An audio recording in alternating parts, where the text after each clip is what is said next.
I often say I think my best trait is just the fact that I'm incorrigible. So even despite the fact that like all the negative feedback, I just keep like doing, and I actually try to learn from negative feedback, but it's never kind of to stop you.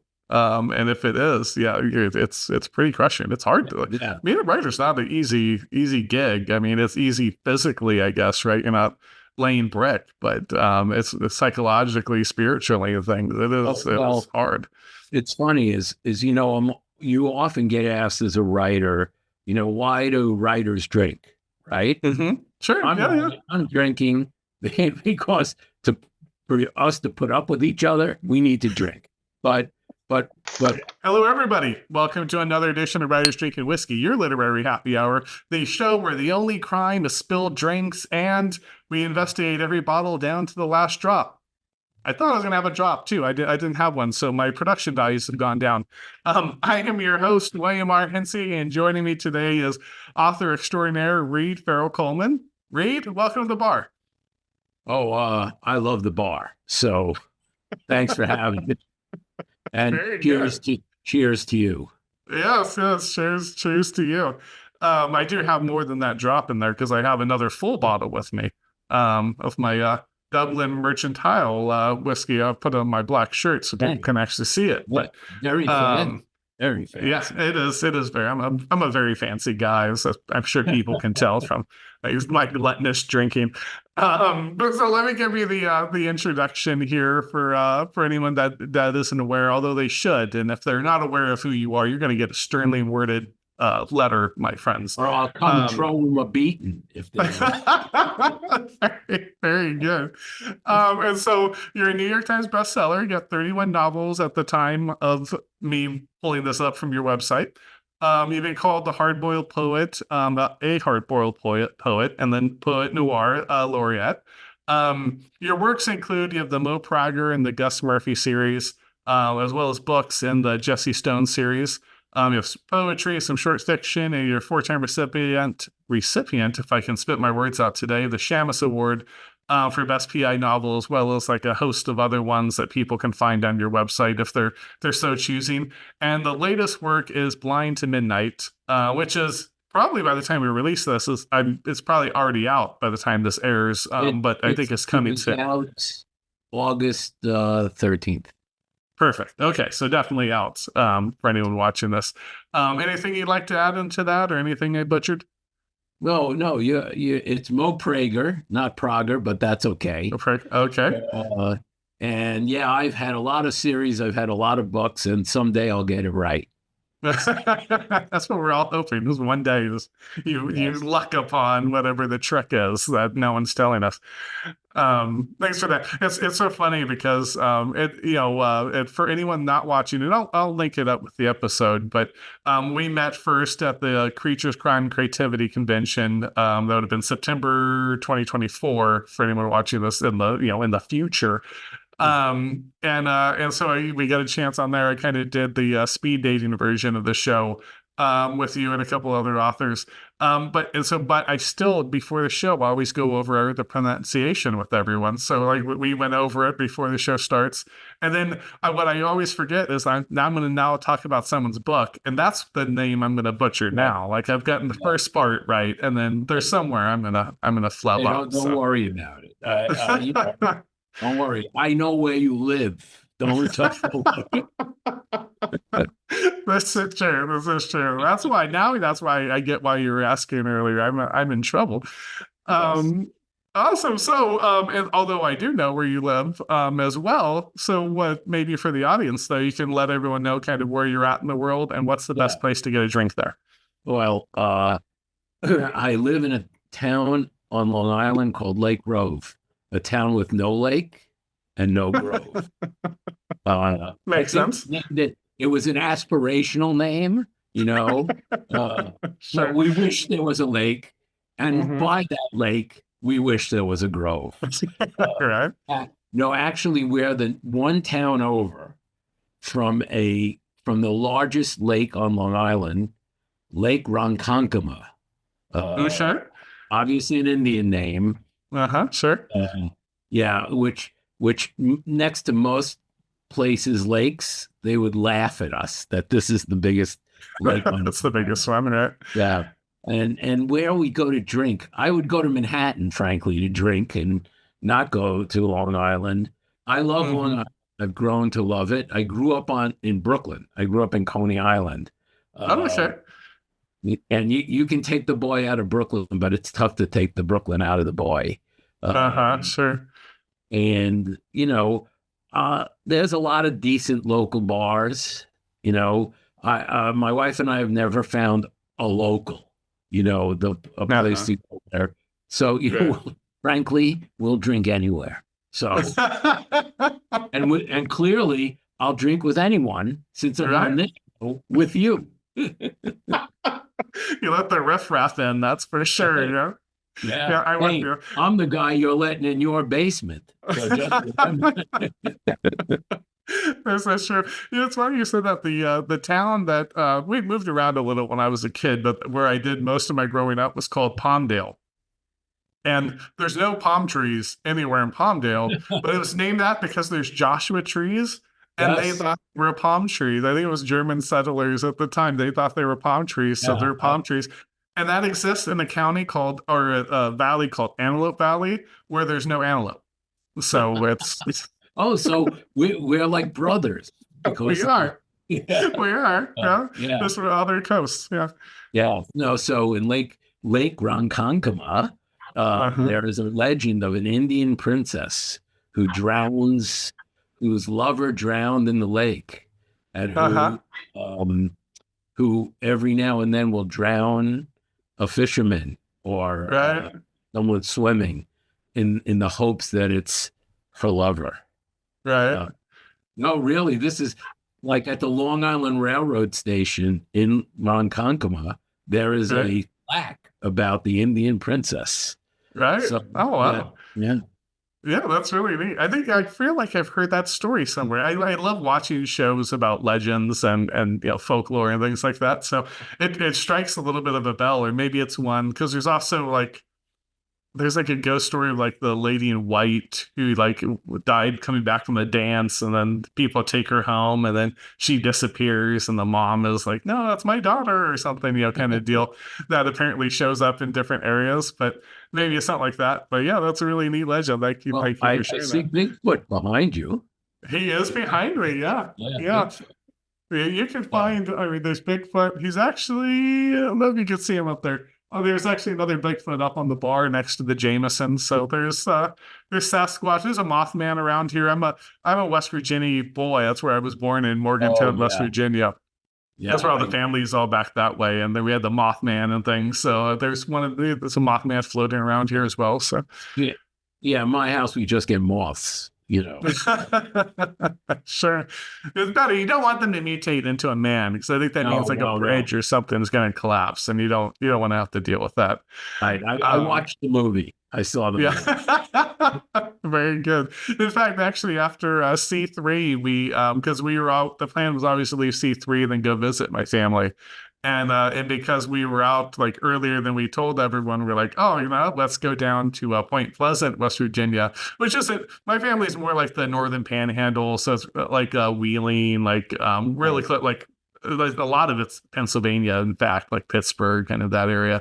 And we went down to Point Pleasant, get to see where the bridge was, go to the Mothman Museum and things. So anything mysterious or legendary, I'm very into. So. Yes, like my career. Very good. So I think I know what we're drinking, but it is the question that started the show, so I have to ask it. What are we drinking? We are drinking Magic Box Red Blend. It's a Spanish wine. I'm not an amber alcohol guy. I know. But I do love a good red wine. And it is a blend of Syrah and Grenache. Not Grenache, which is chocolate, but it's a Spanish red wine. It's very good. And I'm drinking it. I was drinking it before we came on, and I'll be drinking it after we're all. So Very good. Those are my favorite types of shows. Yes. Awesome. So I always tell everyone I stalk their website, before we do the show here to kind of just get some touch points to kind of that I'm interested in talking, deeper on. And so with that, I saw there was a lovely quote on there, that your brother showed you that everything in the world isn't disastrous. And I wonder if maybe you could kind of give us kind of this, like the meaning. Well, I get the meaning, but the story behind it, Yeah, and well, how they went about showing you that. My parents were not the most upbeat folks in the world, and they had their reasons. They were children of the Depression, faced a lot of anti-Semitism. My dad had bone cancer from the time I was 4 years old. He lived another 36 years. Oh, wow. Pretty amazing, yeah, with it. So, my mom's view of the world was we're always one day away from the sun's refusal to shine. So I grew up believing that we were always on the edge of disaster. And there's actually my wife is the person who was the first person in my life who ever said to me, "Don't worry, it'll be fine." Like, that was never a phrase uttered in my house. Like, sure. it was always, "Oh no, shit can get worse," was the the motto. The other family motto was, "Bad news is better than no news at all." So Sure. so it was really pretty amazing to find somebody who actually could see the world and say, "Don't worry, we'll be fine." Of course, I've beaten that out of her. Not literally. Good disclaimer there. Yeah. No, anybody who's married to an author knows it is a rough go. Being married to anybody who does anything artistic is a rough go. Right. So, amen. Yeah, I was telling my son the other day. I need to look at what the word is. I always forget, but there's usually people say you're an extrovert or an introvert, right? And there's actually a word for when you're both. And I kind of realized, like, oh, that's kind of how I am. I can be extremely extroverted, like out there, like acting. I like doing the show live. I like doing these things. But there's also a side where, like, in fact, when we're out, Claire, the lovely Claire, as I like to call her on the show, was, "Oh, you should like do it like more often as we go." And I'm like, I could probably do like 2 in a week. But if it's more, I start to feel like, okay, no, I have like, I just want to go into my shell now. Right. And my wife is the first person that kind of got that weird dichotomy of me, that it's like, oh, it's not that I'm happy one way or the other. I could be happy both or upset both, but I need that, time. There is a term for that: borderline personality disorder. No. There's probably a bit of that as well. You put it on a T for me. I couldn't help it. You saved me from having to Google it. Yeah. In some ways, I think most writers are like that. We can be very, because we have to be out there, right? We have to, I'm pouring myself more wine, by the way. Oh, amen. Yes, we have to be out there in order to sell our books. But at the same time, what do? We spend hours alone. In fact, I taught writing for a while at Hofstra University. And, when students would say, oh, they have all these great dreams of what writing could be. And all those people who say, I have a book in me that I really want to write. And I always tell people, okay, you want to know if you can be a writer? Go sit in a room by yourself and just write anything you want, even nonsense, for an hour, and see how you react to that. Because, man, I spend a lot of time in a room by myself. And, you have to be introverted, because who are you looking at when you're in that room by yourself?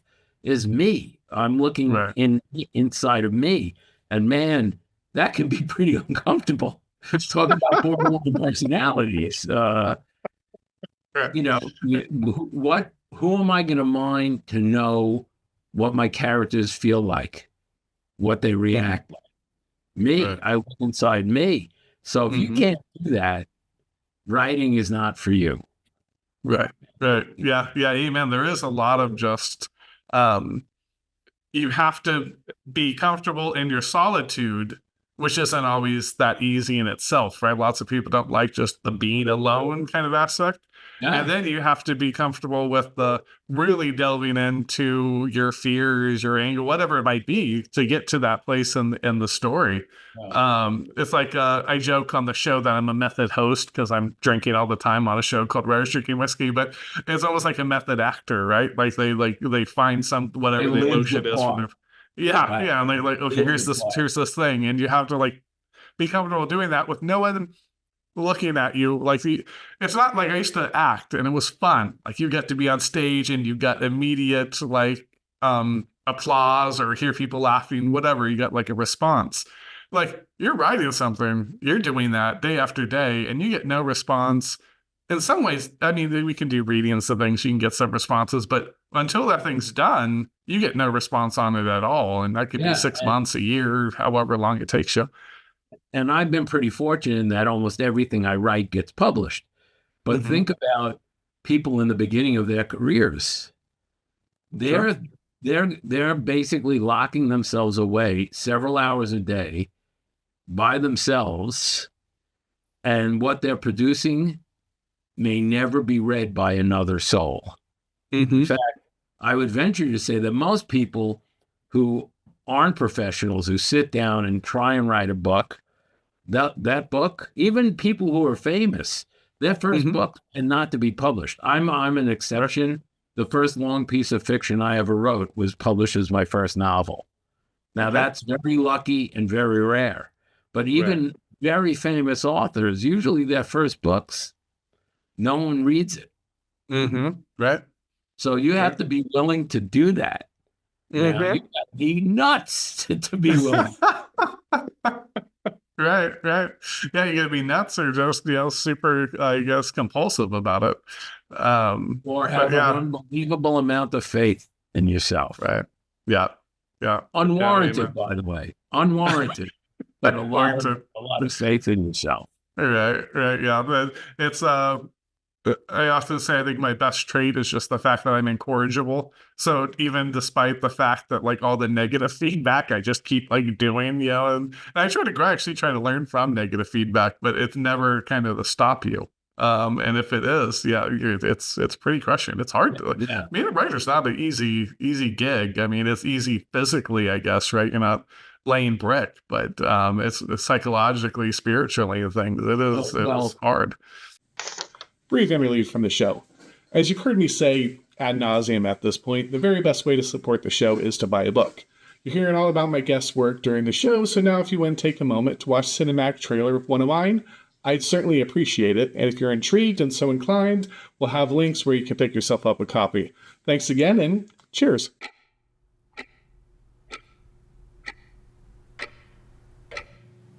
Are we bad people who sometimes do good things? Or good people who do bad things?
It's funny is you often get asked as a writer, why do writers drink, right? Mm-hmm. Sure. Yeah. I'm drinking because for us to put up with each other, we need to drink. But actually, Right. most modern writers don't drink to excess to write, because the world we grew up in, at least male writers, it's okay for men to cry. It's okay for men to be sensitive. It's okay for men to express themselves. In the world my father grew up in, none of that was true. And then I often say men either drank to anesthetize themselves so they could delve into those places they felt very uncomfortable feeling, or they self-medicated afterwards because they were so uncomfortable, like mining their own emotions.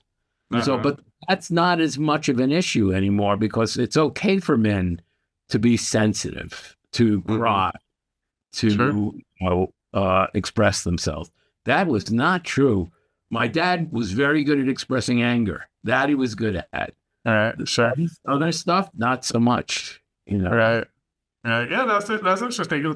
I talked about that some on the show, because there is that relationship with writers and drinking, right? It's not like when you have a show called Writers Drinking Whiskey, no one goes, well, why? Well, what? You know what I mean? It's like, oh, of course those writers are drinking, or of course they're drunk, One has a show called Architects Drinking Whiskey, Like, they would get questions, people would be very concerned for them, Here, they're like, of course, that's what those writers are doing on their Would you let that man design your house? Right. It's a really interesting thing that you said about, it's not physically hard. And in fact, I have had jobs that were very physical jobs. I used to deliver home heating oil, like drive a truck and deliver home heating oil. And then, the winters can be cold here and snowy. So that's a, very physically demanding job. And it taught me a lot. Actually, having a physical job taught me a lot, in that, what toughness is. Toughness is not carrying a gun. Toughness is at 5 o'clock in the morning, being 12 feet up in the air on the back of a truck, loading your truck with 3,000 gallons worth of oil. And if you spill a drop, your company gets kicked out of the yard and can't do this. And and then it's freezing cold, and it's 5 in the morning, and that takes some toughness. So my understanding of what it takes to be tough was, I got an interesting education of what it takes to be tough. Toughness isn't carrying a gun. Right. Sure. No, I agree with you completely. I don't. Carrying a gun is almost the antithesis of toughness, right? I mean, that's, the actually having the confidence to go in and do things, for one, not just confidence, but the endurance and the will, right? I worked, factories, I worked so many different jobs, especially during my youth. But until 6 months ago, I was still a full-time job. But there's that, you have to get up, the discipline of, I need to get up, I need to do this thing, I need to now, the muscle endurance to it. And there's the mental part of it, is the wanting to quit, right? It sucks being up here. Every day? Exactly. Like every minute of every day? We've all had those, but writing is actually mentally quite draining. The most I can write in a row is about 3 hours. But the words start disappearing from my head. They come very easily, and when they start not coming, and I'm stumbling around for words, I know it's time to stop. Sure. But I do it every day. So I do it every day, and for me, that's crucial. It is like mental gymnastics. You have to do it every day, or you lose. For me, I atrophy. when I take weeks off between books, it takes me a while to get back in shape. Right. mentally. So, Yeah. so write every day, boys and girls. Very good. I mean, I think it's great advice. I think the other part, because I feel you too when you say it's like 3 hours or so. It's usually about 3 hours. And this came from working, not physical jobs. By this point, I was a director of a quality regulatory department for companies that made medical devices and things. And I learned this there was that I had that first like 3-4 hours of the day. And it's, I'm writing up reports, replying to the FDA, whatever it is I'm doing. And I would be so drained from it. And then me and a coworker, we started going, we had a gym on campus, and we would go work out.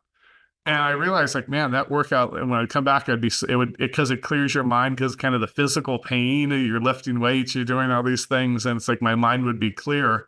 And so that's what I do with writing days is kind of like, okay, I write 2-3 hours. Once I start kind of, blurry and kind of mind wandering, it's like, okay, time to like work out and some things. Yeah, right. It's that wandering thing, wait, let me look at Facebook. Oh, let me keep, your mind starts, when I concentrate on my work, it's amazing how I lose track of time. When I start being conscious of time, I know I should stop. Right. And some of my readers think I should have stopped about 15 books ago. Like, why won't this guy stop? We'll keep buying it as long as they're here. Please stop. Yes. Very good.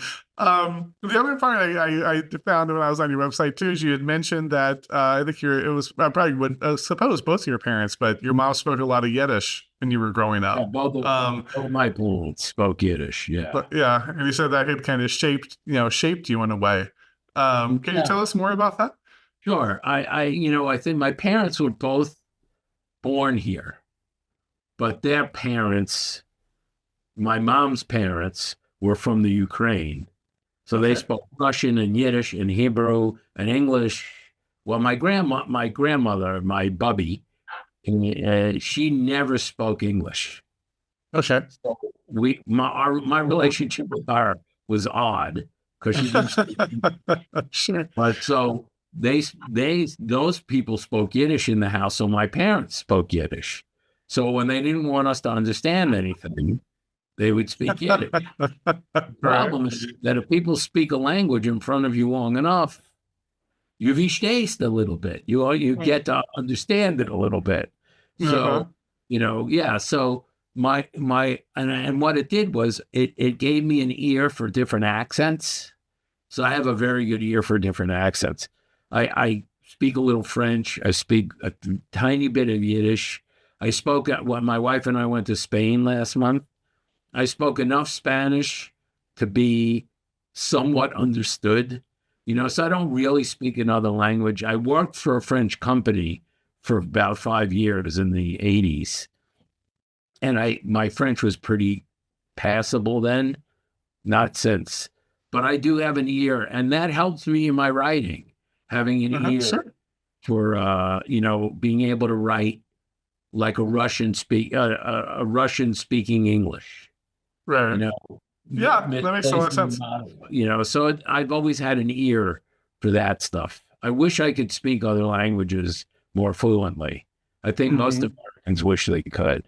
Right. Yep. Yeah. No, I know my let's see. So my grandmother, so my dad's mom, she's full Italian, and I think it was her. We tracked it. I forget if it was her parents, like my great grandparents, or it was they I think were born in Italy and came over, or they were both super young and it was their parents. Because apparently you can get Italian citizenship if you can trace it, directly. Right. So we were kind of looking into it, and I was like, oh, if we did it, then I'd want to learn Italian. And I've tried it different times, but it is when you learn it younger, I think it helps when you learn another language young.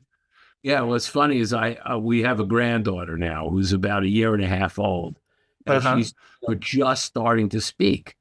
But it wouldn't matter if she was speaking, if my daughter and my son-in-law spoke both English and picked the language. She would learn Those, because young minds are more, it's easier to learn lots of languages when you're young. Of course, in America, we start teaching foreign language in 7th grade, which makes no sense. Right, it doesn't. Yeah, yeah. That's how my daughter-in-law, when she was growing up, me and Claire got together when she was Michaela wasn't even 2 yet. And so my mother-in-law only speaks Cantonese. And so when Michaela was young, everyone in the house, like all besides my wife's parents, everyone spoke English and things. My wife was the only one not born in America, but her siblings were all born here. She was born in Hong Kong. And so, but they all spoke Cantonese around her, and Michaela during the day when Claire was working, her grandma was watching her. And so her first language that she really spoke was Cantonese. And then, she would learn English. In fact, it was like, there was an old song. It was like flashing lights. It was like flashing lights, lights, lights. And she would say that to me because she recognized that I was speaking English and she recognized that was things. So she'd look at me and be like, lights, lights, lights. I'm like, oh, okay.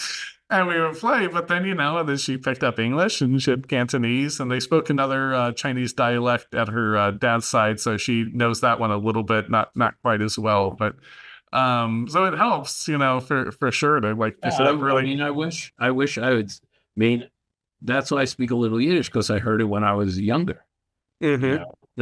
When my parents were avoiding saying many things to me, my brothers, like, sure. Are you sure we should have adopted him? Is it time we tell him, or we send him back? As my older brothers always tell me, I was adopted from the space orphanage, The space orphanage, okay. Of course, I believe in aliens because clearly I'm from another planet. Very good. That's funny, at least. And I don't want to mislead the viewers, but I'm not adopted. But my brothers like to tell me I was adopted. Sure. Yeah. My brother used to like to tell me that he was a Russian spy.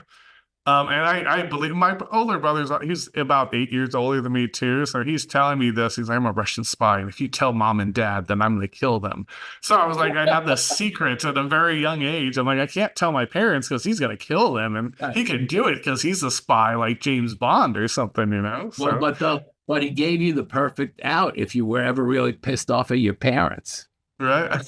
Hey, Jamie's a Russian spy. Now he's going to kill you. Yeah, exactly. Let's see how this goes now. We're pissed at both of them. Just pit them against each other and see where it goes. Awesome. And then, so the other part I wanted to catch up on for this audience. So I'll link our interview from C3 on here. So if anyone wants to catch that one. Oh, great. I don't want to retread all the ground, but one of the ones that was actually kind of funny because I didn't know this beforehand. It was a question, but it was about an unsolved crime. I was, did any crimes have any impact on you? So I thought that would be fun to kind of talk about a little on this one as well. Sure. I've been thinking about it a lot because the book I'm writing now is actually a fictionalized version of my experience and as being an older person. So let me explain. Right. When I was 15 years old, I worked at a Baskin Robbins in a neighborhood in Brooklyn called Sheepshead Bay. Yes, Sheepshead Bay. And there was no sheep's heads or bays. No, there's no sheep's heads. Well, apparently sheep's head is a kind of fish. Don't ask. Sheepshead Bay is actually like a little fishing village in Brooklyn. It's on the Atlantic,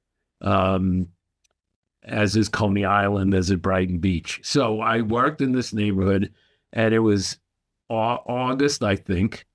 I was 15 years old, and I was walking to, it was a beautiful day. The kind of day that New Yorkers now think of as a 9/11 sky. Because you lived through 9/11 in New York, the sky was perfectly blue and cloudless. In fact, one of the reasons those planes could hit the World Trade Center was because you could see the Trade Center from any unlimited distance. Uh-huh. We often think if it was cloudy and rainy that day, what might have happened. So this is August. It's like 1972. This beautiful day. So I didn't ride my bike to work. I walked to work. And I get to, now Sheepshead Bay Road turns, and there's like an elbow in the road.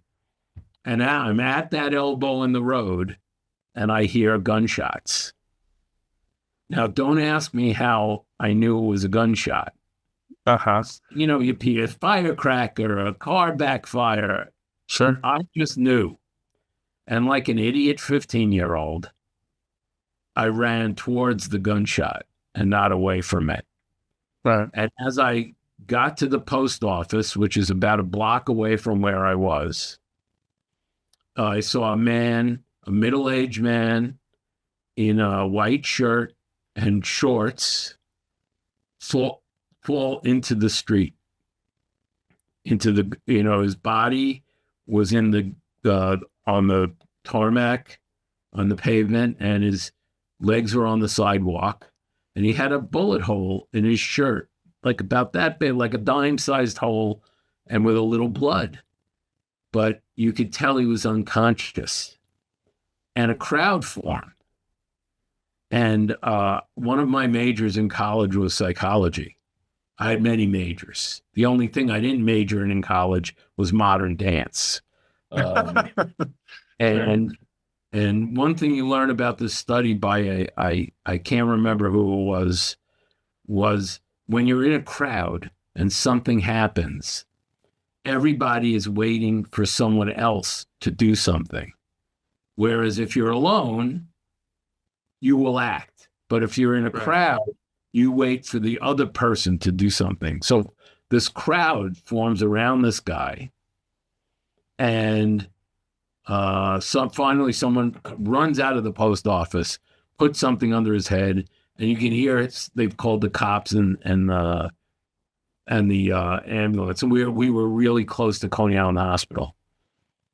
And the ambulance comes, and this guy is before the ambulance comes, he's unconscious, he's breathing, but the minute the ambulance comes and they put him on a gurney, his chest starts heaving like crazy, and his body shudders, and he stops breathing. And so I was 10 feet away from watching this gentleman die. Now, it was very strange what happened next, and this will always stick with me. They take his shoe and a sock off of his left foot, and they run a tongue depressor along the bottom of his left foot. And like I'm a 15-year-old kid, freaked out that I just watched this guy die of a gunshot wound. And they're running a tongue depressor along the bottom of his left foot. And it took, first of all, I suppressed this memory for a long time. I didn't think about it. I didn't want to think about it. But it obviously affected me. Sure. And the woman I married is an occupational therapist. And I told her this story. And she said, oh, they were looking for a Babinski reflex. And I said, what's a Babinski reflex? And she said, if you run a tongue depressor along a human, someone who's alive, their foot will contract. They'll react, like a reflex. Sure. And the only people who don't have a Babinski reflex are newborns and the dead. So and then the ambulance drove away with his body, which now I imagine they must have thought they could still have a chance to revive him, because the hospital was only 5 minutes away. Now I'm sure they would have had to leave the body. And they pulled away, and there's his sock on the sidewalk. And I will never get that image out of my head of the sock on the sidewalk. So it was just, that, and now it's, 50 something years later, 53 years later, and I've decided to finally write about it. Click, click, click, click, click, click, click, click. Bing. Hello. You caught me right as I was putting the finishing touches on my epic absurdist satire, Pirates of Appalachia. And now it is time for the long road to publication and the long editing process. You know, as writers, we spend tons of time editing our work. The hardest part, I think, of the editing process is really like the proofreading, the copy editing, because you were so immersed in it. I've just spent 13 years immersed in Pirates, got it all together, went through, edited it front and back by characters, all these different asymmetrical ways, and still it's going to have typos in it. And they're going to horrify me one day if I ever find those in the actual printed edition. The way I combat that is with EditGPT. You found today's sponsor. The link is on the screen now. I'm going to put it here. Here's the link. If you're on the podcast forum and you can't see me pointing up at that link, if you're on a podcast, you're really missing out. I'm really animated with my hands. But if you can't find it on there, feel free. You'll find it in the description. It helps support the show, helps restock the bar, helps keep this guy happy so that we can keep putting all these shows out there for all of you. Thanks for everything. Let's get back to the writing, because Pirates of Appalachia is not going to finish itself. The one thing EditGPT cannot do is save the file for you. So I'm going to make sure to save that now. So I want to get back to my work. You get back to your regularly scheduled programming. Well, okay, so thanks for sharing the story there. I that story is really, you know, and it's gotten covered. You know, it's a still unsolved crime. In the first time I was nominated for an Edgar Award, the New York Times actually did a story on the cover of. They used to have a Metro section, and which came and interviewed me, and we went back to the spot where it happened, and you know, yeah. Oh, wow. So, you know, it's just it's an unsolved crime that will and unsolved crimes are actually the most interesting to a fiction writer, because the bones of the crime are what's interesting, and we can make up the stuff that isn't real. So we can make up, you know, a solution to the crime and the reason for the crime. Though, you know, the it may be really mundane. You know, the guy robbed the guy. What happened was the guy was getting a payroll from the bank, and then went to the post office, and he came out of the post office, and somebody walked up to him, shot him, and took the payroll. I mean, it was a robbery. It was murder, but it was a robbery. It's ugly and it's sad, but it's mundane. As a writer, of course, I'm not going to write something that's mundane, you know. So. Anyway, it's like the Black Dahlia murder that happened out here, and that it's, you know, it's also gruesome. There's so much about that one, but if it was solved, I don't think it wouldn't still be in the consciousness, the imagination of the public the way it is now. But yeah, it's unsolved crimes are always, they stay, you know, how many Jack the Ripper? Forget the Black Dahlia, Jack the Ripper. You know, you know, that's 140 years ago now, or 130-something years ago, and it still fascinates people because it's unsolved. And everybody's got a theory about who it is, and everybody's sure they know who it is. And solved, you know what? My last book, Blind to Midnight, in fact, starts with I don't know if you were going to go here, but I'll take us here. Blind to Midnight begins with a crime based on something that happened on 9/11.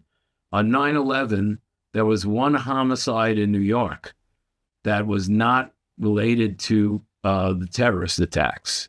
And it was of a Polish immigrant named Henryk Siliak, who got lost on his way to work and was murdered in Brooklyn, and it's an unsolved case. And that is my fictionalized version of that, is the beginning of Blind to Midnight. Again, an unsolved case. Because I can make up the facts, and I can name the character, the victim, what I want to name the victim.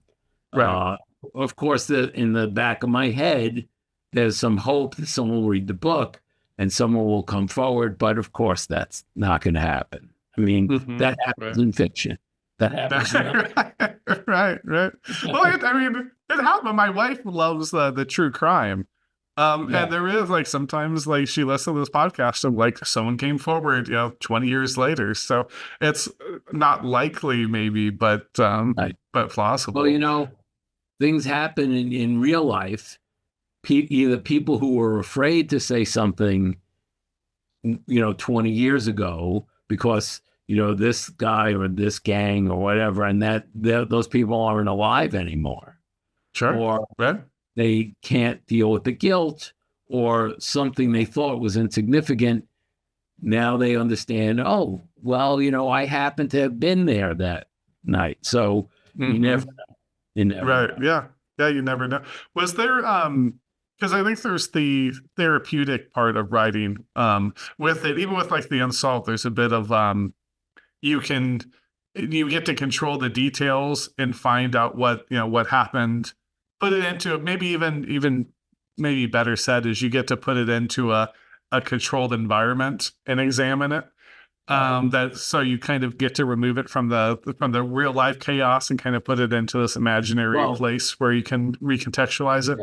Yeah. Well, my friend S.J. Roseanne, another award-winning writer, who's been on the show. We'll link her episode up here as well. Right. Yeah, she's awesome. Yeah. He always says that one thing that's comforting about what we do is we supply answers where in reality there are no real answers. That we restore balance to a world that's out of balance. That's the comfort in what we give our readers is we answer their questions where in life sometimes there aren't any answers. I don't find writing particularly cathartic. I find golf cathartic. Sure. I look at it this way. It's my job. Writing is my job. So I don't know how many people find their jobs very cathartic. I often find amateurs or people getting started, they write for catharsis, which is great for them, whatever floats your boat. But for me, this is my job. And I have fun doing it most of the time. A lot of it, not so much fun, but it's my job. And I think that's a healthy attitude for writers to have, that this is your job.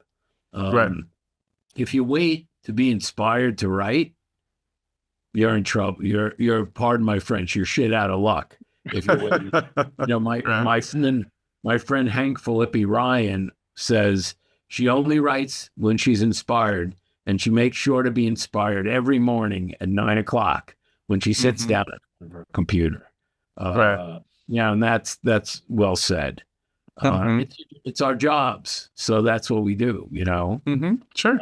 Well, I always use the analogy. It's like laying brick, right? If you're going to like build a fence or something, you're gonna wait till you're inspired to build a fence. That's not going to happen because building a fence is hard work, and you have to get out and do it every day. And and so sometimes you just have to go do the job. Go do the hard work. People, there are days when it's a real struggle, and there are days when it comes really easy. But at the end of a book, if you read the book, when you're done, you can't tell which days were the struggle days and which days were the easy days. And that's how you know you're a professional. I think that's how I knew I was made to do this. Is I really can't tell when I get to the end of the book and I reread it or I send it to the publisher. Oh, yeah, was I struggling that day? Right, sure.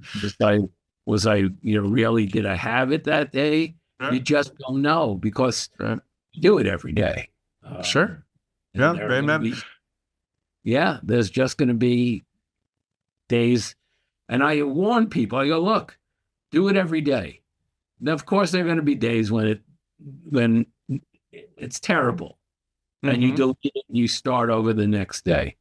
There are going to be days when you struggle, but what job don't you have struggle? What jobs don't you have bad days at? So, and part of being human is the struggle. There's this fantasy that we just want comfort all the time, and that would be awesome. but then you actually don't feel very alive when you're just comfortable all of the time. Like, that struggle actually kind of gives meaning to those times where you are comfortable and you are happy. So if it was just super easy, it gives you perspective. Struggle gives you perspective. And it's struggle that makes characters appealing, actually. You know, that was one of the things when I took over the Jesse Stone series, right? Now, there's a character I didn't create. In fact, one of the grand masters of American crime fiction created this character. And how could I relate to this character who I didn't create? And the way I related, and it's funny, you held up a bottle before. I don't, of Johnny Walker Blue. Johnny Walker Blue. Oh, that was the blue label, but Johnny Walker Blue. I was the fancy one. That was a gift, actually. Mr. Fancy Pants. We already established this. I'm fancy pants with my whiskey. So one of the ways I found, let's face it, here's a guy who's played by Tom Selleck, who's the chief of police, who used to be he was a former LA detective. He was one call away from being the shortstop for the Dodgers, right? Mr. Perfect. So how do you find your way in? He struggled with alcohol, right? And it's the struggle that makes him human. And it was investigating his struggle with alcohol that made him accessible to me as a writer, because I didn't create him. You have to find a way. And then it's easy for me to find my way into characters I've created. But what about a character I didn't create? How do you find a way in? And my way to him was he struggles with alcohol. And all humans struggle with something. Some people struggle with weight, with drugs, with alcohol, with, their work, with their marriages, but we all struggle. And so struggle is the thing that actually ties us together. And as you said, makes us human. Right. Yeah, amen. That's so interesting that I didn't even think to go there, but I'm glad you kind of mentioned it, is that writing a character you didn't create, right? That is very, I think a lot about like the future of writing, right? Like the future of, well, maybe I would go further, the future of storytelling, right? Because AI, there's all these things, right? So, and then maybe just hosting this show, right? They just kind of, you end up, having lots and lots of conversations about it.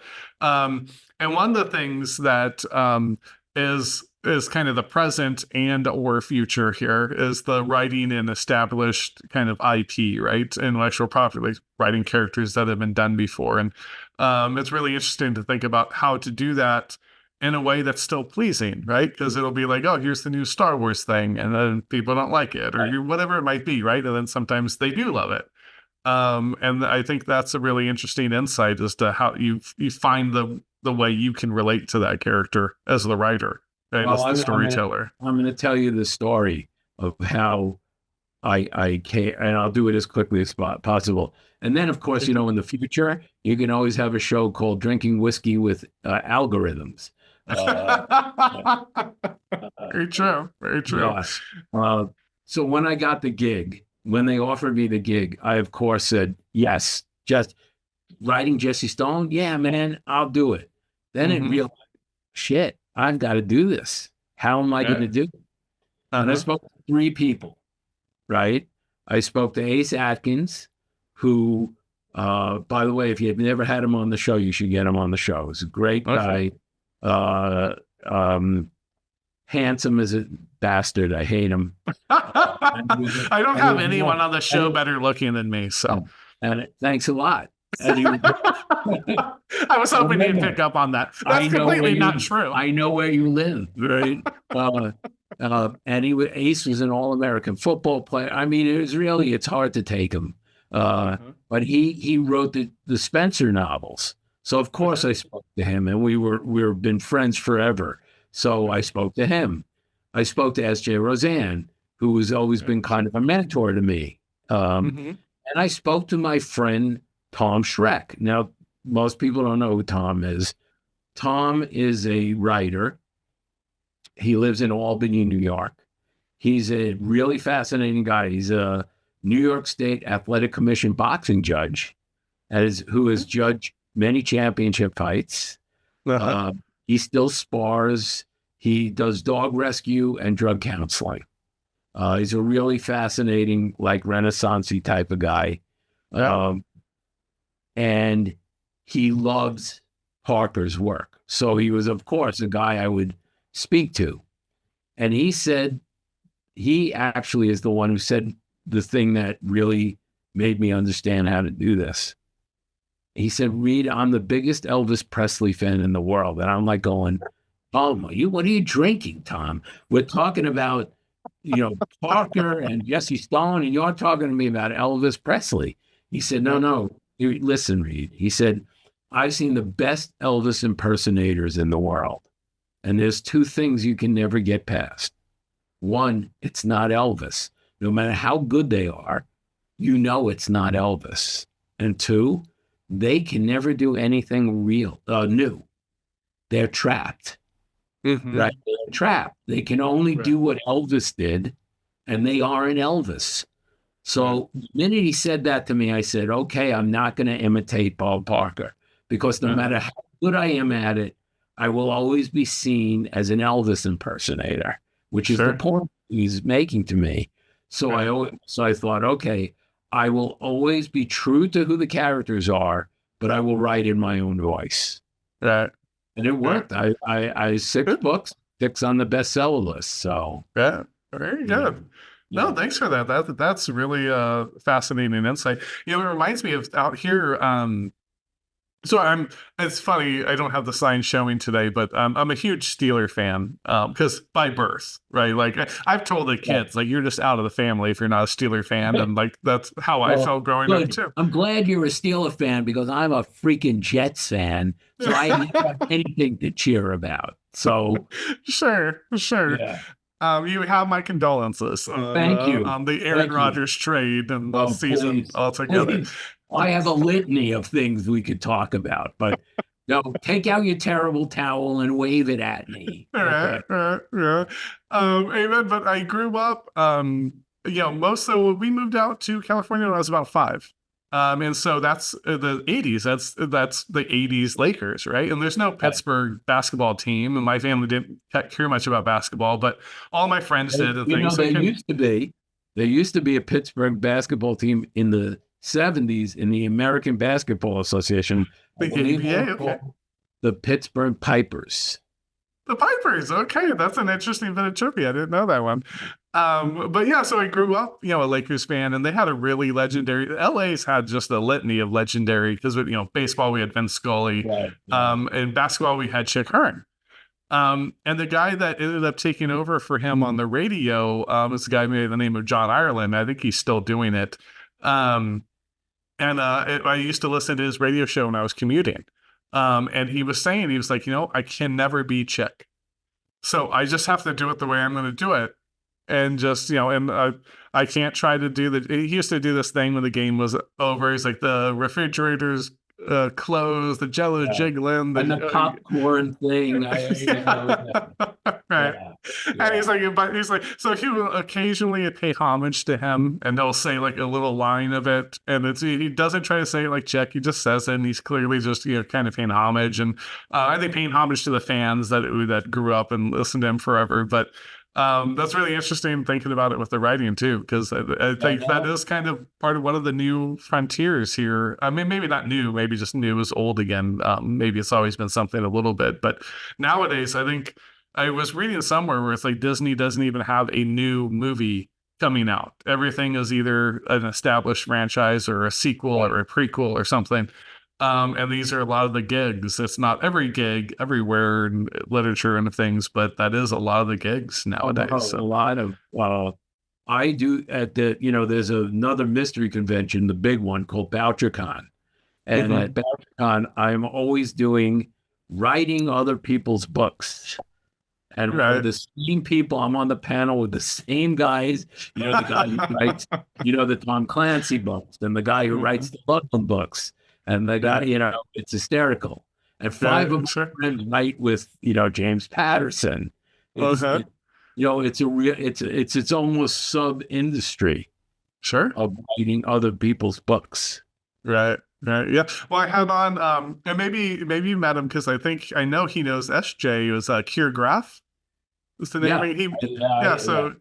yeah. So Kier's been on the show, and then I know he writes with James Patterson for like a middle school, mystery kind of genre kind of books. But yeah, there's a lot of that too now with like the collaborations. So they kind of seems like the last 5 to 10 years have really picked up, and then that's kind of and I don't know how much, and I didn't ask, but I don't know how much, James Patterson writes of them versus Kier writing, 90% of it or whatever, however that dynamic works. I mean, I have a pretty good insight to how it works. It works. Oh, okay.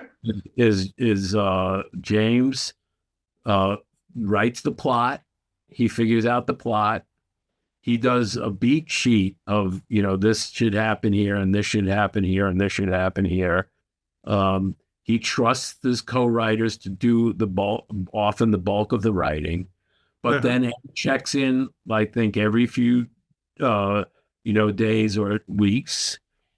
They send them the work. He edits the work. He says, you need to do this here. You might want to do that there. So he does some of the writing. The ideas are his. The editing is. So it is a cooperative thing, Right. Yep. James Patterson is a brand, but he does a lot of work. Like the people who think, oh, he just puts his name on the book. No, he does a lot of work. Right. Really, so. Yeah, you're fine. It is interesting though, because that's a, I don't remember when I was growing up, people being like a brand. Now people say it all the time. And like, I mean, I guess I'm a brand to some degree. I hate thinking of humans or myself as a brand, but it makes a ton of sense, especially when you're that big, right? Like James Patterson is. The first time I heard somebody talk about this is when I first met Lee Child a long time ago. He said, no one asks when's the next Lee Child book coming out. They ask when the next Reacher book is coming out. And you realize that's a brand. And why would I ever give up that brand? Because, if people don't ask for the producer, but they ask for the product, that's a brand. Right. But I remember that. I mean, had to be 20 years ago. I remember him saying that. And it's stuck in sentence. Yeah. Now I'm a brand, like an off brand. It's like when you go to the grocery stores, there's the magic, the generic Lucky Charms, and there's like the magic, and whatever they call it.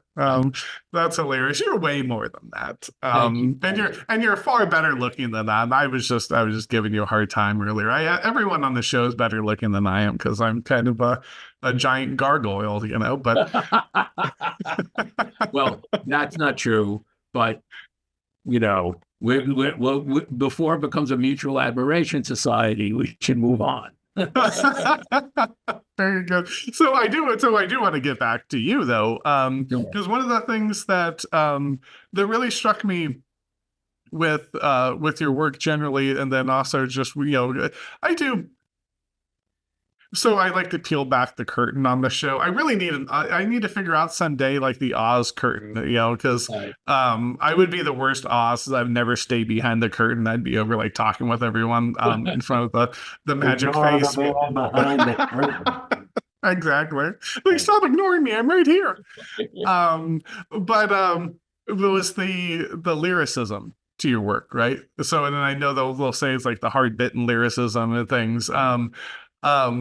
Where does the hard boiled come from? Is it just that the life like we were talking about growing up, being difficult, the family mottos and things? Or I think, growing up in Brooklyn was an interesting, life. Sure. My dad for a little while owned a supermarket, and he used to buy his meat from Paul Castellano, who was the head of the Gambino crime family. So, like, crime was always like this like just below the surface. crime. And when I was growing up, the mob and stuff was always just below the surface. And I don't know, I think Brooklynites tend to think of themselves as tough. New Yorkers tend to think of themselves as tough. And I think I have an imagination, you know, I know where the poetry comes from, and the hard-boiled stuff comes from having a vivid imagination. I mean, that's the fun part. Like, I have writer friends who love research. They love research. And I go, bullshit. Our job is to make stuff up. You know, make it up. You know, now, of course, if somebody's going to use a gun, I'll look up the gun, right? Or the kind of car, I'll make sure that's right. But otherwise, man, the fun for me is making this shit up, not researching stuff to death. You know, you'll never see an info dump in my writing because there's no info to dump. Sure. Yeah, it's all about the character and the plot. It's not about, you know, this type of gun or that type of car or this type of poison or that. That's just not who I am. I guess I imagine myself to be a kind of hard-boiled person. And, you know, you've had a lot of writers on your show, right? Now, you'll have to agree with me. Now, I mean, I look relatively healthy. I'm not a small person. But the only relationship to crime most crime writers should have is as a victim. Because, you know, most crime writers, man, they're small, they're wimpy, you know, and I think it's, you know, what you see of yourself in your head, what you see for your characters. So I imagine my characters as being, I thought my character Mo Prager is a guy who's very much like me. And I always say he's a braver, dumber, better looking version of me. So it's what we imagine, you know, it's what we imagine the characters to be. The poetry, that comes from me. I mean, I was trained as a poet, not as a crime writer. So the only official writing training I ever got was as a poet. So that's where the lyricism comes from, because I still love poetry. I don't write it very much, but I do write it in my prose. It's there. There's always been a rhythm in my work. Well, I think it's an underrated aspect for prose. That rhythm, the meter, whatever those different poetry kind of techniques, is that it can get. It's a way to, like, even like in poetry, right? You can have like you break the rhythm, and that gets the reader's attention, right away. And that means something. You got their attention to tell them something important with that. And when you use that with prose, you can really kind of, okay, here's, you know, and writers, you know, reading is a magical thing. And I have talked about this, is when you're sitting in a movie theater, right? There's the sound and the stuff on the screen. It's washing over you. When you're at a concert, you're not participating. You may be dancing, you may be bopping, but you know, when you're at a dance recital, you know, they're dancing, you're watching. You go to a museum, you're looking at appreciating the art, but you're not part of it. Reading and writing is only half the job. The reader does the other half of the job. My job as a writer is to give you enough information to make the movie in your head. So it's a cooperative art, writing and reading, you know, because what good is writing if no one reads it? So there are tricks in writing to help the reader, for me, help the reader make the movie. And one of the ways I do that is, I know I don't count I ams as I'm writing. I don't, you know, shall I compare the two with Summers Day? I don't do that as I'm writing, but there is a natural rhythm to my writing that it's kind of an unconscious pacing that kind of pushes the reader forward. And so that's there, though I never want readers to think about it, but it's there. Sure. You know, it's funny you say that too, because one of the things I think about a lot is that there's so much writer advice out there, and anyone that watches the show knows, like, my least favorite thing to talk about is like writing craft. Like, I love getting into like people's lives and who they are, and like the storytelling craft I like a little bit more. Versus the should you use a set or outlines? Do you outline or do you pass? Oh my God! Exactly. Do you use a computer or do you write longhand?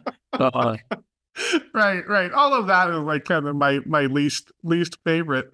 But I think the really magical thing, and I think there's a real chance for reading to kind of have a books generally to have kind of a renaissance again, is that when you watch a movie, it's out there, right? It's the screen. Whoever's watching us now on the screen. There's the screen between us. You get the volume.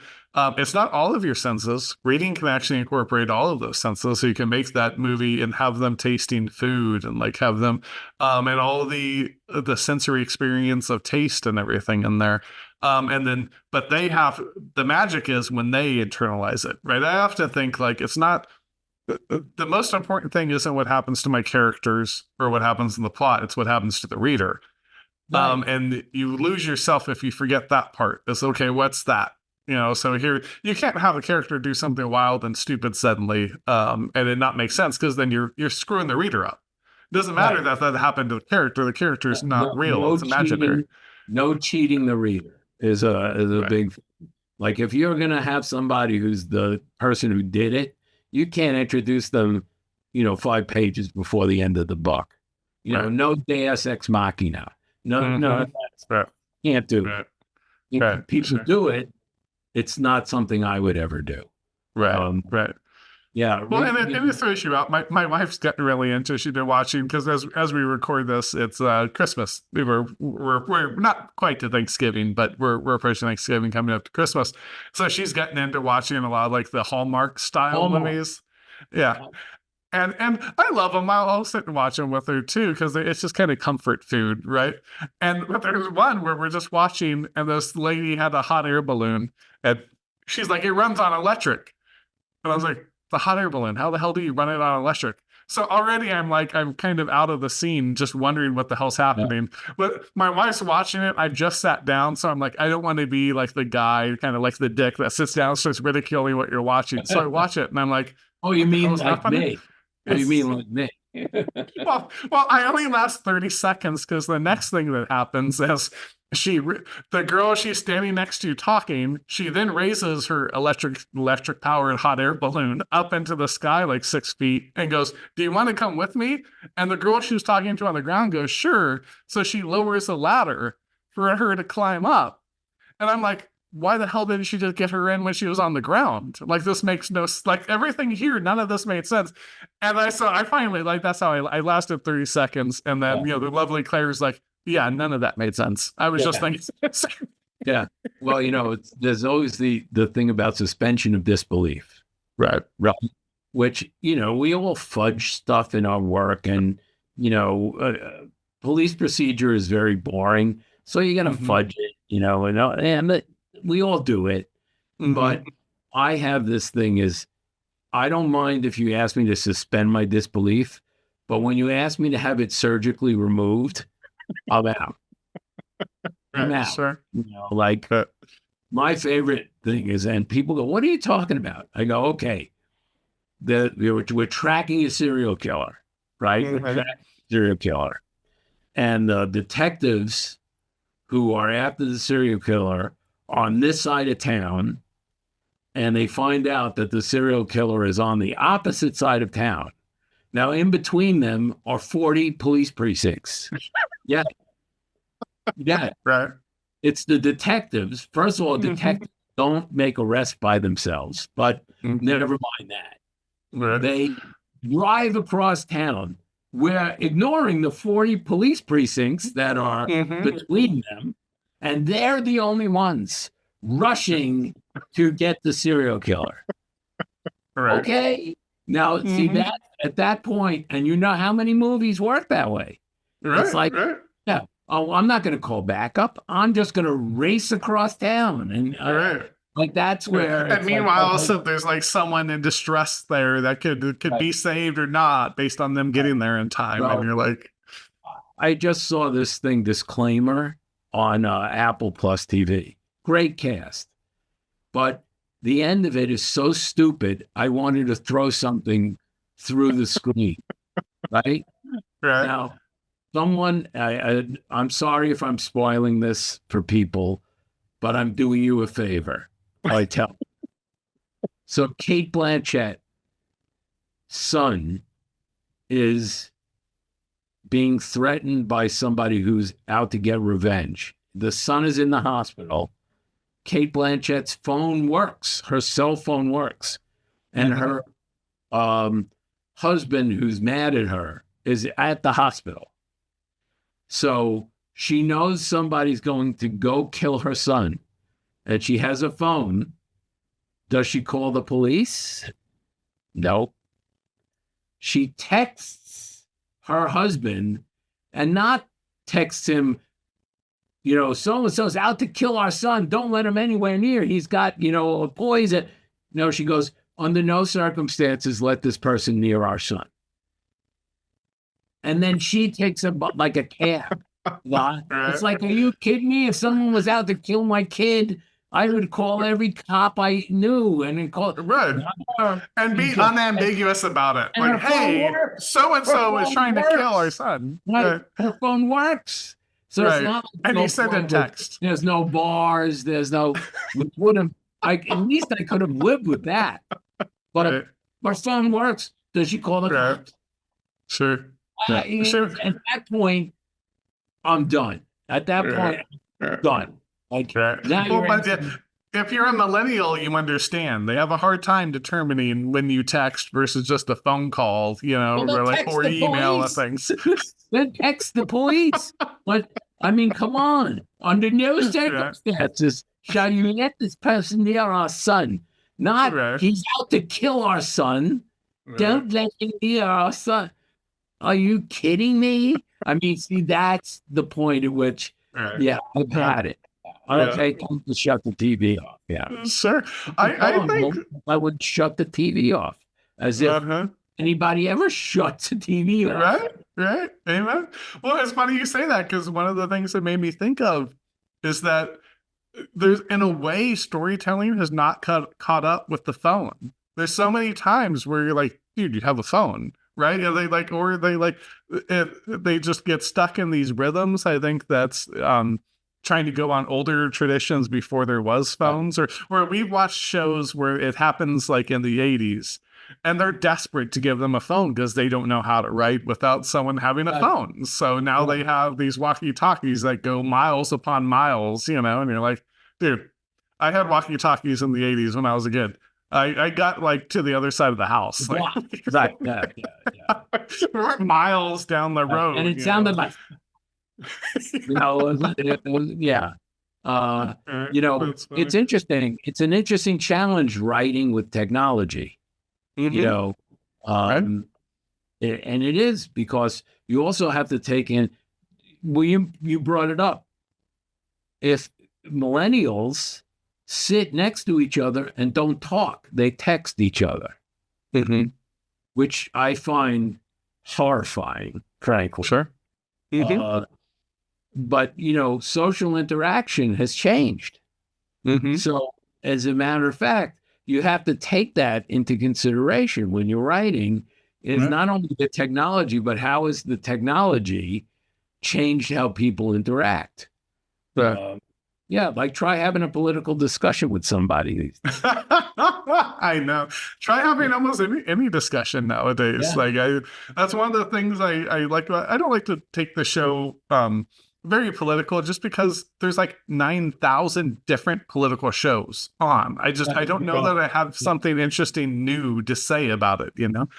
Um, but what I do try to model with it is actually just having open conversations with someone, being able to talk about something like openly and like going, oh, okay, and be able to disagree and things, because that seems like it's been lost. It's like, okay, you text message a wall of text to someone, and then they text, and it's almost like politicians have now become everyone. Like it used to be politicians, like would they just have their talking points, and it just was comical that they would just whatever you asked them, they would try to answer it with 1 second. They still do this, but now regular people do it, where it's like, oh, okay, I respond to you for 1.5 sentences, and now I go to a talking point, and you're like, we're not talking about that. Why did this suddenly happen? Like so socialization, how people deal with each other is different than it used to be. And so it's interesting when you have to take technology and the effect of technology in when you write. So, does that play into any of your fiction? I don't ignore technology. Like I won't ignore it. Sure. But I try not to make it as much a function of things. Like there are cell phones in my books, and when they're appropriate and when they're not appropriate, they're not there. I try not to do things like, oh no, the battery is dead. Oh no, I have no bars here. Right. Because, it's just, you got to figure out, the idea is to figure out how to do it and not seem like you're asking, readers to totally cut out their disbelief. All right. Like, it's silly. I mean, the first time somebody did the dead battery and the no bars, okay, I get it. Come on, you can't do that now. It's just, where don't you get any cell reception these days? Not much places. Yeah. Well, it is one of those things I do open bar episodes of the show now where we bring back like 3 or 4 previous guests, and then we talk just kind of storycraft, things like that. And one of the times we were talking about, when does it feel like you're manipulating the reader, right? Like versus kind of immersing them in a world versus manipulating. And I think that's what happens a lot, is things like that. Like now I just, conveniently, because I say this all the time when we're watching things, it makes no sense. And, they're like, why did that happen? And because plot has to happen. It made no sense. It's just plot, the plot's happening. So that's what you're saying. You writers are manipulating readers from the first page to the last. The idea is not to make the reader feel like you're manipulating them. Like I met Gillian Flynn. She's a really lovely person. She's a very good writer.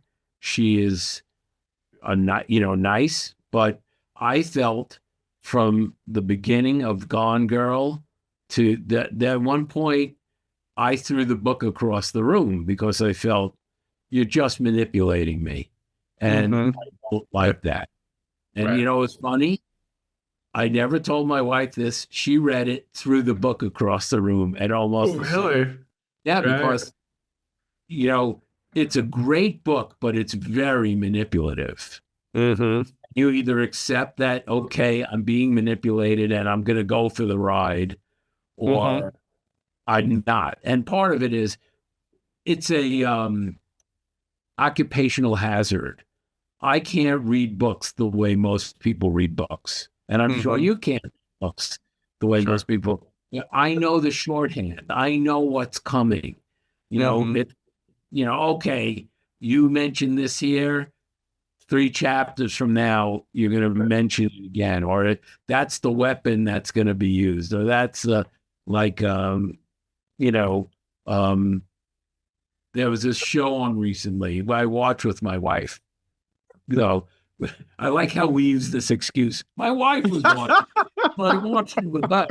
The Marlowe Murder Club. It's on PBS. And it's a cozy thing.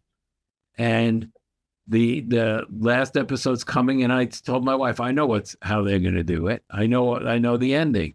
And I told her the ending, and I said, let's see. That was the ending. It was, and so I'm sure most people watched it and never gave a thought to this is how they're going to end it. But I do it for a living. So, Right. you know, Yep.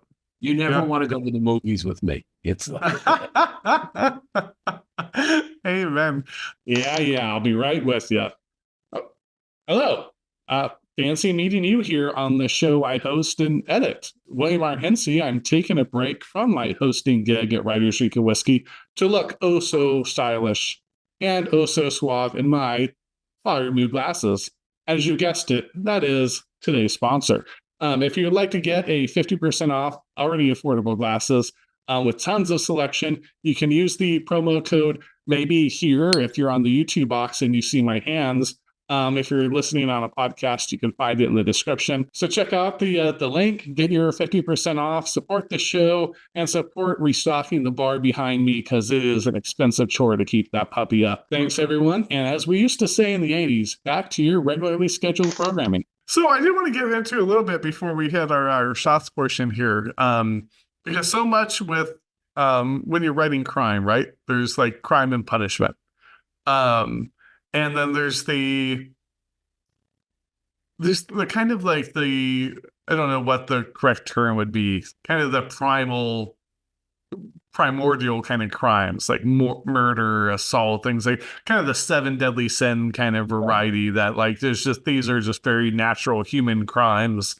And then there's the things we make crimes, right? It's like, okay, well, you smoked weed today. Well, now smoking weed is a crime, and now you're a criminal, right? And so there's the legal system aspect, which is this new societal thing, new relatively speaking to the human experience societal thing.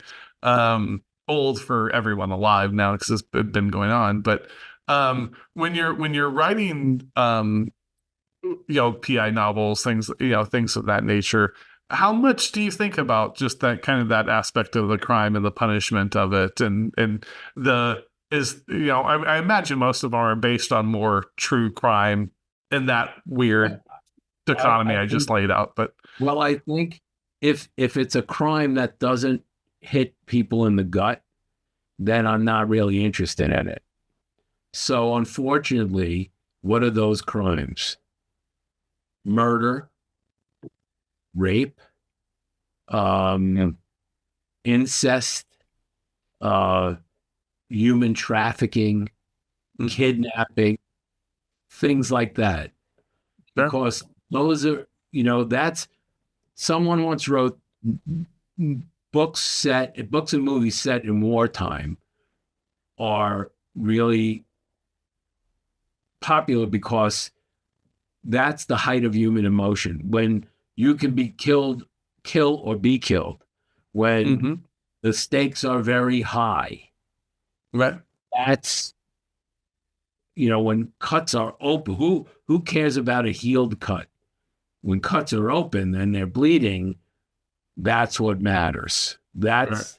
So that I think about the crime that the book is going to be centered around, and maybe a subplot crime that may or may not dovetail at the end.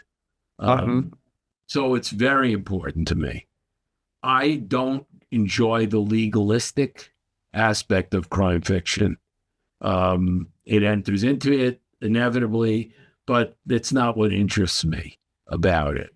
So the crime and the heightened emotion that comes surrounding those crimes, that's what interests me. Sure. High stakes interest me. I hope that answers your question. No, that makes sense. What I think about quite a bit, and maybe with the PIs and things, maybe this plays in or not, but there's also like the vigilantism, etc.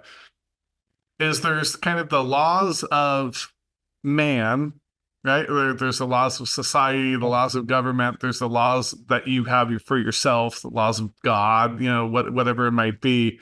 Do you ever consider those in your writing, or is it just kind absolutely. I in fact, in my last 2 books with Nick Ryan, Sleepless City and Blind to Midnight, that one of the big themes in the book is right, wrong, and justice. There's the legal definition of those things, and there's Nick Ryan's definition of those things. And then there's a supporting character named Lenny Feld, who's kind of the moral center of the books, and there's his version. And so I often find the conflict between the legal standard of things, right, wrong, justice, and individuals' beliefs of what's right, wrong, and justice.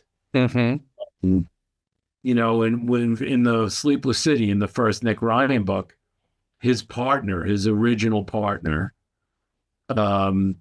knows that there's a pedophile on trial.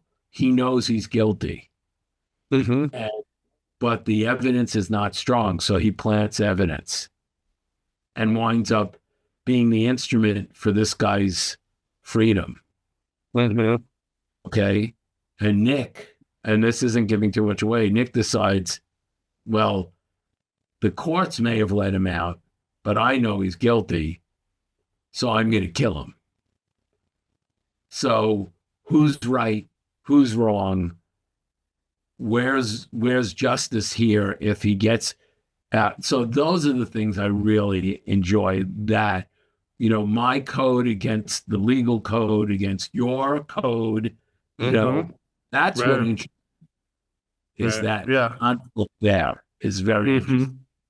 Yeah, even that's what interests me, you know, about it too, is that aspect of it. Like, who's and it gets so gray all the time, right? Because like in that case, he knows that he's guilty, but other cases you feel like you know, but do you know, right? I mean, like there's you maybe you don't actually. Well, that's one of the great issues with cops. Is cops sometimes think they know, but they don't know. I mean, here it's pretty clear this guy did it, and I wanted it to be clear. But often, you know, cops get it wrong. Right. And don't forget, there's a lot of pressure on cops to clear cases. Right? Right or wrong, we've got to clear this case. Right? Bad for the statistics if we don't clear this case. So the pressure detectives are under is something, you know, and we're part of that. That's part of the system. Absolutely. Well, half the time there's the public outrage, right? It's like who's the killer? Bring him to justice. We want low crime. Politicians want low crime.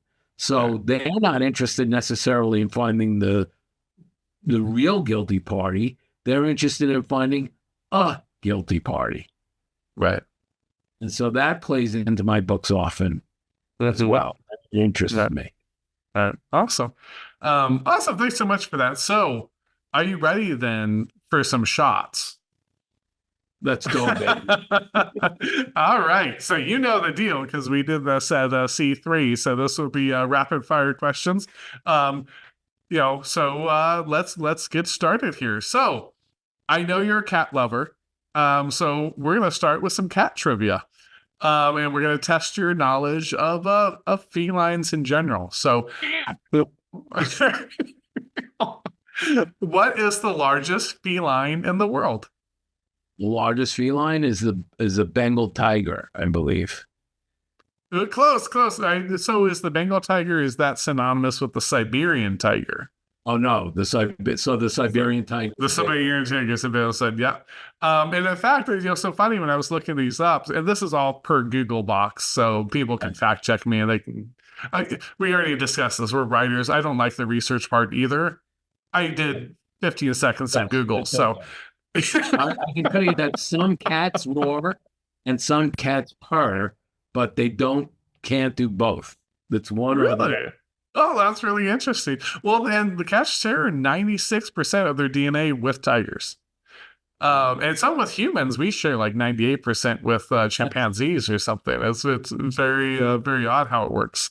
Okay, so next one here. True or false? Cats meowing, so meow, evolved to get humans' attention. True, yes. That is what the scientists think. Cats make noises for humans often. Right? Yeah. Right, which is very funny because I've heard people say that dogs are domesticated, but cats not so much. They just learn to get Cats are along with this us. cats are this close to being feral. Cats For are sure. there's a lot less layers between feral and cats than dogs and being feral. Uh-huh. Sure. Sure. Oh, yeah, I believe it completely because they're just like, I can still go hunt on my own. The dogs are like, what do we do? We need a pack. Right. Cats are social media influencers. Who spends more time grooming? Oh, cats are social media. Cats Yeah. spend an awful lot of time grooming. Well, yeah. Yeah, apparently it's 1/3 of waking time for cats is spent Right. grooming. And they're sleeping Social after. media influencers, it's 2/3 of waking Right. time is spent grooming. The other 1/3 is the selfie time. So Right. social media actually wins out. How many toes do cats have? Well, we have a polydactyl cat, so it has 6 or 7 toes. Okay. So they have 5, right? They should have 5. So they we have do 5 have a on their front paws. Yeah, we do have a polydactyl cat, like called the Hemingway cat, Dash, named for Dashiell Hammett, by the way. Okay, very cool. 7 or 8 toes. He's kind of creepy. He's really handsome, but his feet are creepy. Yeah, very funny. Well, apparently some cats generally, according to the Google box, have 5 on the front and then 4 in the back. Oh, really? Well, So I know you about haven't grabbed the cats lately. We've grabbed the cats, the normal cats later and check them. Worry about the 5 on the front because that's the ones they get you with. So. Amen. Amen. So true or false, the saying cats have 9 lives comes from the fact that they are demonic entities that grow more evil with each life spent. If I said true, my cats would kill me. So I'm going to say false. Amen. Amen. That's the correct answer. Apparently, I did look this up when I was trying to find that, is that they think that saying comes from, they're not positive where the saying comes from, but the thought is that the saying comes from the Egyptian god Adam Ra, who he assumed a feline form when he went to the underworld. And so they regarded him as the embodiment of 9 lives in one. So that's one of the thoughts on where maybe that saying came from. And then last one here for our cats trivia. Why did the cat get stuck on the tree? Why? Because their claws, it's the way their claws work. It's easy for them to climb up. It's hard for them to climb down. Yeah, dumb cats. Very good. Awesome. So next one here is, have you ever witnessed anything inexplicable? Yes, my wife agreeing to marry me. Amen. Amen. That's all of us. What's the best piece of advice you've ever received? Yeah, I'm not an advice listener. Sure. Yeah, writing advice. The best writing advice I ever got was to sit your ass down and write. Sure. And I have passed that along many times. I have, boy, I wish I had listened to people's advice. Amen. Where is your happy place? Oh, where is my happy place? Can we discuss this? And no, either the golf course or laying in bed and watching TV, like really tired, maybe having a drink, laying down, snuggling with my wife, watching TV. Very good. Very good. And the last question here. I'm sorry, what was that? Cats want it to be them, snuggling with them, but get out. Very good. And so last question for our shots portion here. We have a question from the audience. So I'll read it verbatim. So, hi, Mr. Coleman. Longtime fan. first-time internet commenter. So thank you, first-time internet commenter. My question is, who is your favorite podcast host, and what is it about William R. Hincy that makes him so damn charming? Well, the thing is that makes him so damn charming is everything. Yeah, I would hate to think there's not one thing I could point to because it's the total package, baby. And by far, he's my favorite podcast host because the guy drinks while he does it. This And is he manages to be coherent. So, yeah. Sometimes. It's a whole package, baby. Very good. Thank you so much for that. So, I meant to ask before we started here, but did you have something you could read for us tonight? I'm going to read the prologue of Blind to Midnight, which takes place on 9/11. Very cool. You tell me how much you want me to read, a page and a half. Usually kind of like 2 to 5 minutes is kind of the sweet spot. Then I can do probably the whole prologue.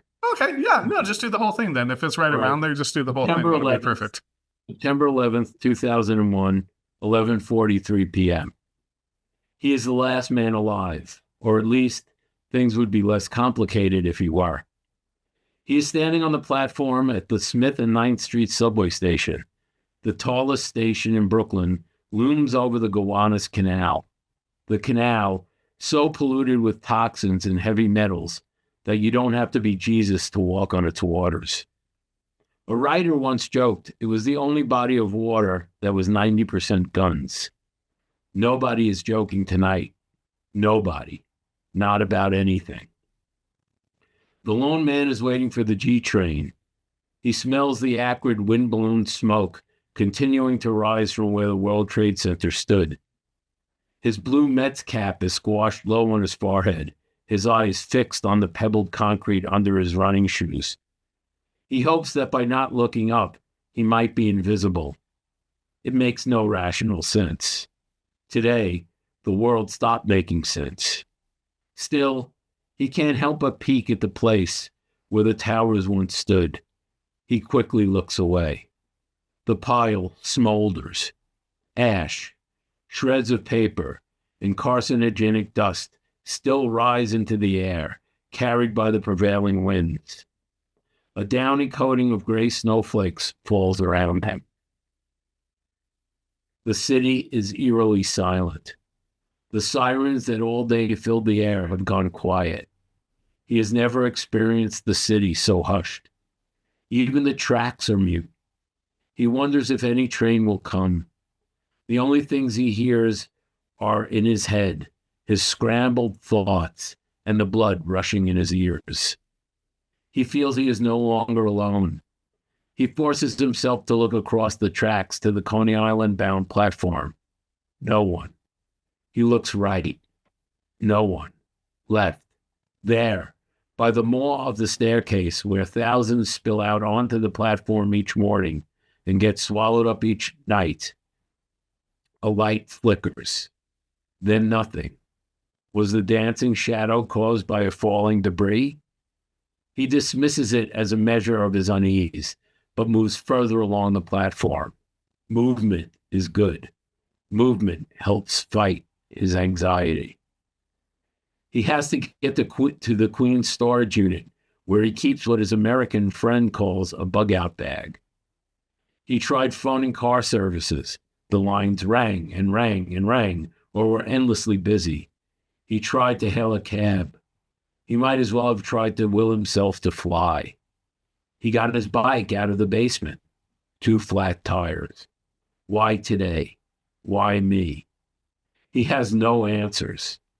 He eyes the buildings below in Gowanus, in Carroll Gardens. Everyone is in shock, hiding away in their apartments, watching the horrors over and over again, wrapping the walls around them like brick and mortar wombs. He thinks they're trying to wish the day away, to deblade the box cutters, to uncrash the planes, to put the desperate jumpers back in their chairs. All the wishing in the world cannot undo things already done. He knows this better than most. The tracks clank, the sound of salvation. He breathes again, exhaling for what feels like the first time all day. He brushes the September snow off his shoulders of his jacket in anticipation of stepping onto the subway. He goes over the steps of his escape in his head, get to the storage unit in Astoria, walk or hitch to LaGuardia. There are no flights, but there is a car for him at the Nifty lot on Ditmars Boulevard. His only good fortune was getting the reservation. From what he hears, people are snapping up every available rental car to get out of the city. Once he has the car, it's straight to New Hampshire to lie low until he can cross into Canada. He hasn't aroused suspicion because this is when he would normally go to work. No one is paying attention anyway. Even the woman in the token booth, her face as blank as a zombie's, waved him on. It's free. Just go through the exit door, mister. You be careful now. He thought to ask her if any trains were running, but he didn't want to hear the wrong answer. The tracks clank again. He looks up. His anxiety isn't playing tricks on him. A tall figure, half in the shadows, is coming up the platform towards him. The man isn't running, but there is determination in his stride. He girds himself, for he has no doubt the stranger is here to do him harm. Although he can't make out his face, he feels the stranger's stare burning through the night. His shirt is wet. His sweat is sour, stinking of panic. Where's the fucking train? The tracks answer with silence. He is ready to run. He's been running his whole life. The striding man is closer now, maybe 20 yards away. 19, 18, 17, 16. The strider stops. Yo, buddy, he calls out, lighting a cigarette. The man's white face glows red and yellow in the match flame. There's nothing particularly remarkable about it. The flame goes out. The man exhales smoke in a long, unhurried stream. I know this is illegal, but hey, fuck. He waves the cigarette around, the orange tip, a flittering firefly. If anything comes of this day, at least I can do this, right? Right. The G train running? I am hoping so, he says, still ready to run. A lot of hoping going on today. Woman downstairs in the token booth, she didn't know neither. I guess we wait. Yes, as you say, we wait. You lose anyone today? At the trade center, I mean? No. He is annoyed at Cigarette Man asking such a rude question, but understands that people are frightened, and frightened people like to talk. He's frightened too, but for reasons very much his own. Cigarette Man is now silent. Thank Christ. The man has shut up. He almost crosses himself. Doesn't. He notices something moving along the stone ballast between the tracks, bends over to look. A lone rat, its grimy fur agleam under the platform lights. As he leans forward, something whines past his ear. Fuck. The bullet ricochets off the platform. His body reacts reflexively. He tucks his left shoulder, falls, thumping down hard. He's up, fighting to catch his wind. He runs across the tracks, zigzagging towards the Coney Island-bound platform. He hops over one third rail, then the other. He turns back, sees a flash. The bullet ricochets off the track. The sparks light up the night like a tiny dying sun. He's nearly there. A third shot, a fourth shot misses. Just a few more steps. Don't shoot him, you idiot. A squat guy steps out of the shadows on the Coney Island-bound platform. He shakes his head in disgust. How many times I gotta tell you? He doesn't recognize Squat Guy or Cigarette Man, but he knows why they are here. He runs down the track, trying to land his feet on the wooden ties. He has to keep moving. He calls out to the men in broken English. I am disappearing. Let me go. Tell him I will say nothing. I am swear to you this. He had always told himself he would never beg for his life, if it came to that. But here he is, panicked, and begging for his life. It's moot. They're here to kill him. To spare him would be to impose their own death sentences. He's done pleading, running as fast as he can. He turns his head left, then right, to see where Cigarette Man and Squat Guy are. He is surprised because they are not keeping up. Good. He has almost cleared the end of the platform. Ahead of him, a curving, unbroken line of descending tracks. He will keep running until he has a big enough lead on his pursuers. At that point, he'll figure something out. He always does. If he got out of Belgrade, Rome, and Pordenone, he sure as can get out of this. Encouraged because he's so easily outpacing the men sent here to end him, he stops checking on them. He feels something brush against his foot. He looks down. The rat. Startled, he feels his right Nike slip off the edge of a railroad tie. His ankle twists. Snap. He stumbles forward, pain shooting through his lower leg. He staggers, fighting to keep his balance. It's no good. Gravity trumps adrenaline. Falling in slow motion, he throws his arms out in front of him to soften the impact, but he doesn't land. Strong arms catch him. Another man. Before he can scold himself for his lack of anticipation, his abdomen is on fire. A second fire is lit, a third fire, a fourth. Now all the fires blend into a single conflagration. Turn him over, he hears the third man say as consciousness ebbs away. We don't want his blood here. Get him onto the platform. He smells that Cigarette Man is helping carry him. He has many things to say, but his mouth will not work. He feels the platform concrete on the back of his neck, on the backs of his hands. He wonders why he doesn't see the stars as he faces the sky. He wonders why on such a mild night, with a fire raging inside him, he feels so cold. Snow falls on his cheeks. He thinks it is not snow at all. Awesome. Thank you so much for that. It's funny, it completely different purposes, but, being out here on the edge of the mountains of the West Coast, we get ash snow, right? You get the wildfires and you just get ash kind of raining down on you. And there's that weird angelic snow quality aspect of it. So, not having been in New York during 9/11, I'd never equated the two, together, but, that's a really poignant image. So thanks so much for sharing that. And thanks so much for being on the show. It's been a blast to get to spend a little longer time than when we had it at C3. For anyone watching, if they want to learn more about you, I can certainly link up your website and things to the description, but what's the best way for them to do so?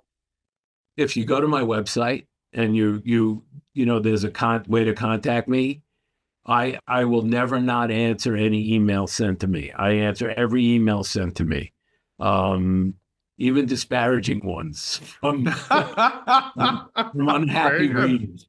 No, I will always answer emails. So I'm on Facebook.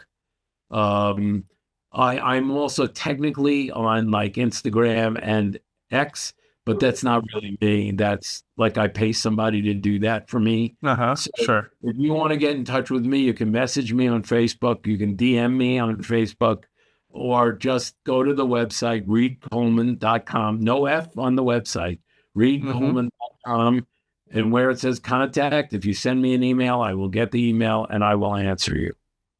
Very good. It's funny. You actually say that. It does strike me is that everyone has gotten so into the social media that if you actually want to get the author's attention, if you go to their website, that's probably actually the best way now, is that there's so many.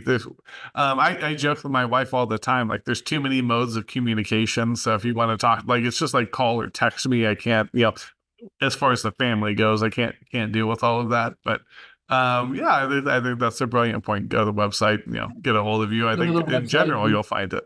Yeah. buy my books. You don't have to read them. Use them as paperweights. That's all fine. They paperweights, door stops, that window that won't stay up, wedge it right in there. You wedge it right in there. Yeah. Right. Buying the book is the important aspect. Reading it, not so much. Amen. Amen. And so I like to say on the show, it's last call. You don't have to go, but you'll have to restart the video.